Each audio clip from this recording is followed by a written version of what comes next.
On a Sunday night in August 1971, the President of the United States interrupted primetime television. There was no warning. Foreign finance ministers found out at the same moment as families sitting in their living rooms. In a speech lasting about 10 minutes, Richard Nixon severed a global agreement the United States had maintained for nearly 40 years. He announced that the U.S. dollar could no longer be exchanged for physical gold. Behind closed doors, the administration knew exactly why they were doing this. They were frantically trying to stop a run on America's gold reserves, happening in foreign vaults that very week.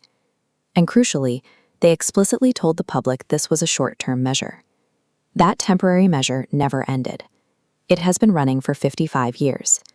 The gold prices hitting record highs, the inflation affecting your groceries, trace back to that Sunday broadcast. To understand why Nixon made that choice, we have to look at what he broke. In 1944, as World War II was winding down, delegates from across the globe gathered at a hotel in Bretton Woods, New Hampshire, to build a reliable post-war financial system. They landed on an elegant mathematical baseline. The U.S. dollar was pegged directly to physical gold at exactly $35 an ounce. Every other major global currency then pegged its value to the dollar. The American dollar became a proxy for gold itself. This was a literal guarantee. By treaty, foreign governments and central banks held the legal right to walk into the United States Treasury and trade their paper dollars for real, physical gold bars whenever they chose. Because the United States held the largest reserve of gold on Earth, the system worked beautifully for 2 decades. The strict physical limits of gold forced governments to balance their budgets, providing a shattered global economy with the stability it desperately needed. By the late 1960s, the United States was trying to pay for 2 massive initiatives simultaneously. The government was funding expensive new domestic social programs at home while fighting a sprawling, costly war in Vietnam. Both of these efforts cost far more money than the government collected in taxes. To cover the shortfall, Washington took the easiest path available and simply printed billions of new dollars. This chart reveals the mathematical failure of the late 1960s. The total supply of paper dollars was expanding rapidly across the globe, but the physical pile of gold sitting in Fort Knox to back those dollars up did not grow at all. Foreign leaders recognized the discrepancy. France, under President Charles de Gaulle, actively began testing the rules. They started cashing in their dollar reserves, demanding boatloads of actual American gold in return. It became a literal bank run on a global scale. By 1971, the value of the paper dollars held by foreign nations exceeded the total value of America's gold reserves.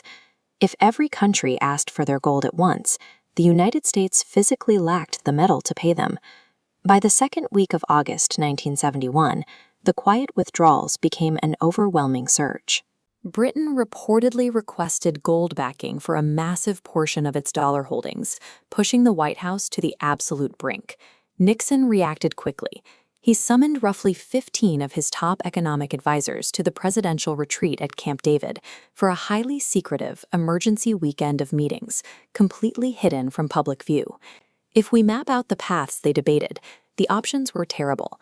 They could intentionally devalue the dollar, they could restrict the movement of money across borders, or they could choose the most extreme measure on the board, stop honoring the gold promise entirely.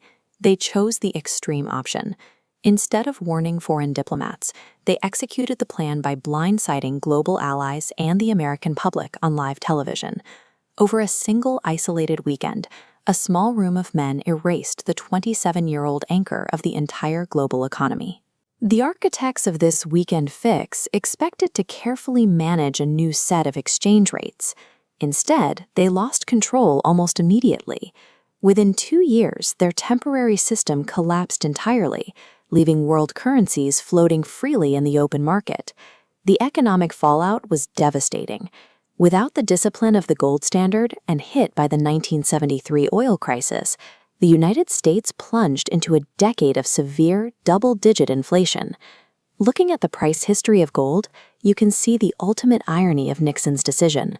Unhooking the dollar from the metal didn't make gold irrelevant. Its price skyrocketed 20-fold as citizens around the world lost faith in paper currency. The people in the room at Camp David spent the next decade cleaning up their own mess. Economist Paul Volcker eventually became Federal Reserve Chairman, and he had to aggressively hike interest rates specifically to crush the massive inflation their 1971 decision helped unleash. In an attempt to protect America from running out of gold, the administration created an entire decade where people trusted gold far more than any promise made by a government. Fast forward to the present day, and every transaction you make exists entirely within the mechanics of the system Nixon built, a system defined by a concept known as fiat money. Let's visualize how fiat actually works. The currency holds value strictly because a government declares it does, and millions collectively agree it has worth. With zero physical metal backing it up, central banks have no ceiling. Money can expand endlessly based purely on policy. This explains the financial anxiety you see around you right now. When public trust wavers, or when people worry about how many new dollars are being created, they instinctively reach for something the government cannot print. That is exactly why gold prices continue hitting record highs today. The financial foundation we all treat as permanent, the invisible mechanics governing your paycheck, your rent, and your savings, was born as a panicked emergency patch, a patch that no one with the power to reverse ever got around to fixing.